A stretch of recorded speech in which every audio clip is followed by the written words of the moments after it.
안녕하세요. 사주일기입니다. 오늘은 기축 간지에 대해서 알아보도록 하겠습니다. 기토는 이 기토라는 글자처럼요, 뭔가를 받아들이고 안에다 저장하는 그런 의미가 강한 지구로 얘기를 한다면 지구의 내부를 의미하는 토입니다. 무토는 드러난 넓은 땅으로 확장하는 그런 의미가 강했다면요, 기토는 수렴의 의미가 강한 그런 토입니다. 기토는 무토에서 봄, 여름을 지나면서 기른 열매를 가을에 수확해서 품고 겨울을 지나면서 내부에서 정확하게 새로운 생긴 갑을 드러내는 그런 역할을 하는 토입니다. 양기하고 음질의 차이가요. 양기는 보통 새로운 물질을 만들어내는 그런 기운이 강한 반면에요. 음질의 경우는 이 양기가 만든 물질을 확정하는 의미가 강해지게 됩니다. 그러니까 뭔가를 확정한다는 것 자체는 대충대충해서 나중에 또 고쳐야지 하는 그런 마음으로 하면 안 되거든요. 일단 꼼꼼하고 정확해야 합니다. 기토도 정확해야 하는 그런 특징을 가지고 있겠죠.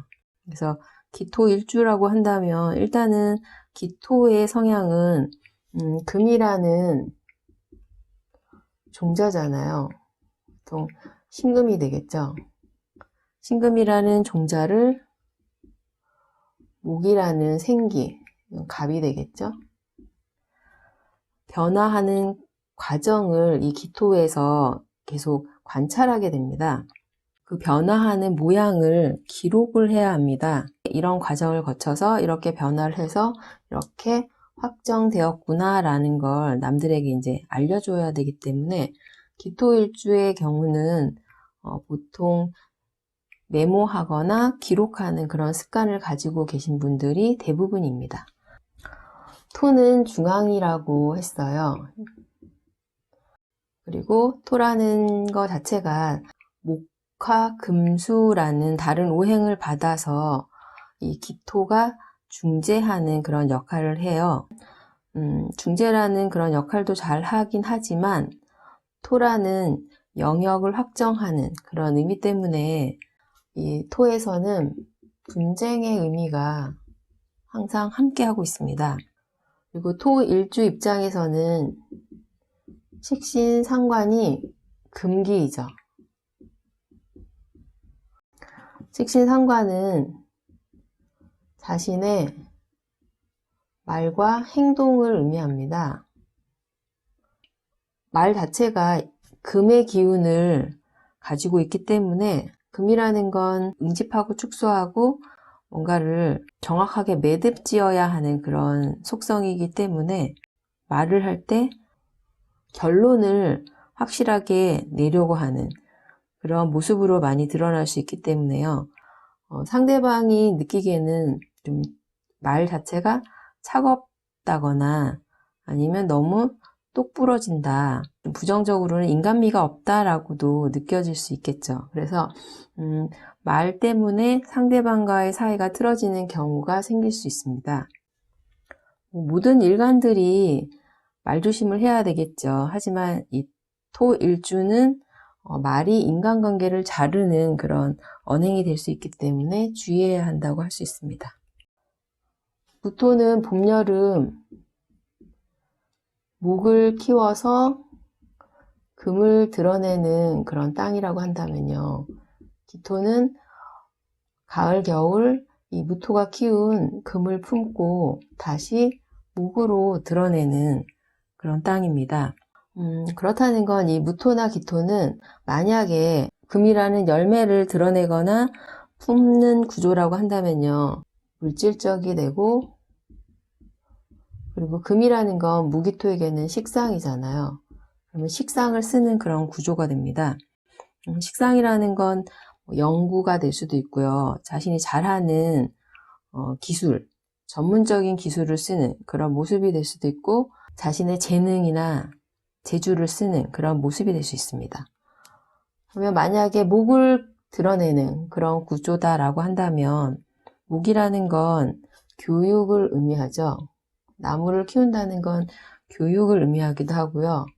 그리고 건설, 건축을 의미하기도 합니다. 그리고 관이기 때문에 이거는 공직에 어울리는 그런 모습이 되겠죠. 그리고 금을 쓰는 경우는 개인적인 사업을 하는 그런 모습으로도 드러날 수 있습니다. 축토는 가장 추운 계절이죠. 공간으로 생각하면 겨울은 꽁꽁 얼어붙은 그런 땅이기 때문에 기축 일주거나 아니면 기축월이다 라고 한다면 일단 추운 계절을 따뜻하게 해줄 수 있는 조호로는 병화가 좋습니다. 그럼 병화가 드러나 있는 구조다라고 한다면 이 기축이라는 땅의 가치가 상승하기 때문에 좋은 구조가 될 수 있겠죠. 근데 만약에 기축월이나 기축일주가 수기나 금기가 더 강한 음직과 축소의 기운이 강하면서 화기는 거의 없는 화기 아주 약한 그런 구조다라고 한다면 일단 화기는 분산 확산이기 때문에 제가 순환을 도와준다고 했잖아요. 그럼 이 순환하는 기운이 약한 그런 의미가 되기 때문에 발전이 더딥니다. 그리고 순환하지 못하고 응집하고 응축한다는 것 자체는 잘못하면은 자신만의 세계에 갇힐 수 있는 그런 모습이 되기 때문에 이런 구조가 된다면 우울증을 조심해야 합니다. 기축 일주 중에 심리학자인 프로이드하고요, 칼 융이 있는데요. 자신이 가진 정신적, 심리적 갈등을 학문으로 승화시킨 그런 인물들이라고 이야기할 수 있습니다. 기축일주는 일지에 축토라는 십성으로는 비견이죠. 비견과 함께한 그런 모습이에요. 보통 이런 간지를 간여지동 간지라고 하죠. 간여지동 간지의 특징이 보통 고집이 강합니다. 자신의 주체적으로 뭔가를 하려고 하기 때문에 고집이 강한데요. 기토는 보수적이에요. 그리고 저장하는 그런 기운이 강하기 때문에 겉으로 자신을 드러내는 표현력이 좀 부족합니다. 잘 표현하지 않습니다. 뭐 구조에 따라서 금을 많이 식상이 드러나 있는 구조라고 한다면 또 말도 되게 잘하겠지만 이 기축 간지로만 보면은 자신을 잘 표현하지 않는, 남에게 자신의 주장을 강요하거나 그러지 않는 것처럼 보이기에 금이 많이 드러나 있지 않은 그런 구조라고 한다면 유순해 보일 수는 있지만요. 일단 이 기축간지 자체는 고집을 부린다고 한다면 이 축토가 소잖아요. 그래서 황소의 고집을 보실 수 있습니다. 기토는 사유축 삼합을 하죠. 축토는 기토에게 12운성으로는 묘지입니다. 그리고 12신살로는 화계죠. 그러면 축토에서는 기토가 하려는 사유축이라는 삼합이 마감되는 그런 공간이라고 이야기할 수 있습니다. 축토 지장간을 보면요. 개수라는 현재, 신금이라는 식신, 기토라는 비견이 있습니다. 비견과 함께 식신생재를 하는 그런 모습이 됩니다. 식신이라는 자신의 전문 기술을 이용해서 생재하는, 돈을 버는 그런 모습으로요. 기축 간지만 본다고 한다면 연구나 전문 기술직에 어울리는 그런 모습이 되겠죠. 그러면 보통 기계 관련이나 의료 관련 그런 직업 물상에 알맞은 그런 간지가 됩니다. 하지만 구조적으로 갑이라는 정관을 드러내고 있는 그런 구조다라고 한다면 이럴 때는 이제 교육이나 건설, 건축, 이러한 직업물상으로 드러날 수 있습니다. 축토에는 개신기로, 기토라는 비견이잖아요. 기토라는 비견하고 함께 있는 그런 모습이에요. 그러면 기축 일주의 경우는 축토의 시기가 37에서 45세 사이가 됩니다.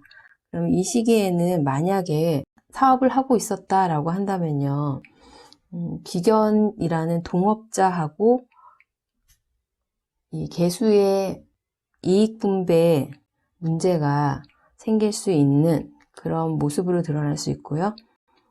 그리고 이 시기에는 비견으로 인해서 재성을 뭔가 나누어야 하는 쟁제의 그런 모습으로도 드러날 수 있기 때문에 주변인에게 잘못하면 사기를 당할 수도 있기 때문에 조심해야 합니다.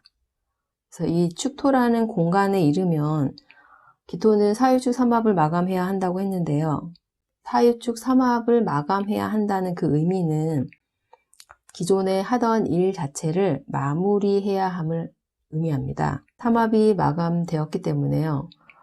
그동안 하던 일을 마무리하고 마감하고 새로운 삼합을 시작하기 전에 일단은 내부로 들어가서 축토가 응집하고 응축하는 내부를 의미하잖아요. 기토도 그렇고.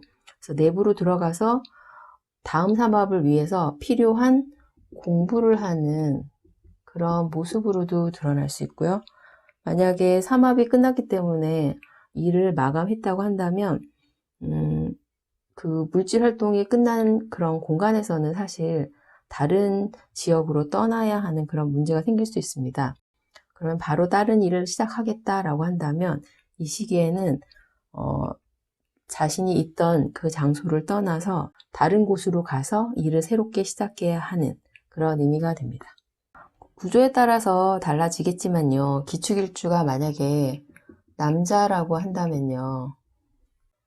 식상 생재잖아요. 그럼 자신의 식상을 가지고 재성을 생하는 그런 모습이기 때문에 배우자에게 잘하는 그런 모습으로 뭐 큰 문제는 없다라고 이야기를 할 수 있지만 만약에 기토하고 쟁재가 되는 시기에는 문제가 생길 수도 있습니다. 이 기토와의 싸움에서 내가 이겨야지 이 계수를 쟁취할 수 있는 그런 의미가 될 수도 있습니다. 배우자 입장에서는 계수는 관인의 그런 구조가 됩니다. 그러면 관리직에서 종사하는 그런 모습으로 드러날 수 있겠죠.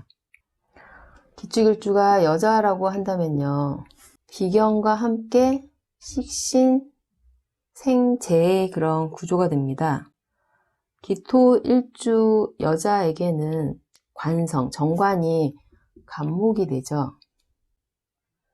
축토는 갑이라는 새로운 뿌리를 드러내기 위한 땅이 맞습니다. 그렇기 때문에 구조적으로 갑이 드러나 있는 구조다라고 한다면 관의 터전이 되어주는 땅이 되겠지만요. 이런 경우에는 내조하는 그런 모습이 될 수도 있겠죠. 하지만 금이 강한 그런 구조다라고 한다면 금은 관을 치는 목금이 서로 충돌하는 그런 구조가 될 수 있습니다.